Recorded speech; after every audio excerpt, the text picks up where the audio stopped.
男人因拿不出50万的彩礼，被女方百般侮辱，无奈之下准备付个首付，先少来几千，果断有效的方式彻底让对方哑口无言。此时的男人已经被愤怒冲昏了头脑，于是将下一个目标锁定在了警员安迪的身上。安迪的母亲连忙说，女儿只是911的临时接线员，根本就没有配发武器，也不会对你构成威胁。可现在的男人已经不再相信女人的哄骗，不过手枪恰好在这个时候卡壳了。随后他拿出匕首准备继续输出，结果被护女心切的母亲用手应声接下。男人被对方无痛觉的表情感到震惊，那是因为他低估了这个不起眼的母亲。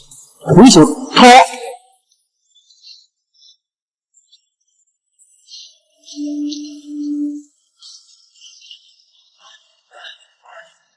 看着倒地的凶手，女儿不敢相信自己的眼睛。平时连鸡都不敢杀的母亲，如今居然杀人了，而母亲的嘴里却不断的默念着：下雪了，他快要回来了。另外，母亲还叮嘱安迪，在警察的面前千万不要乱说话。通过媒体的发酵，母亲英勇救女的事件很快就上了抖音的热门。与此同时，不知是何地的男人端着酒杯也看到了新闻，然后走出房间给他人打去电话。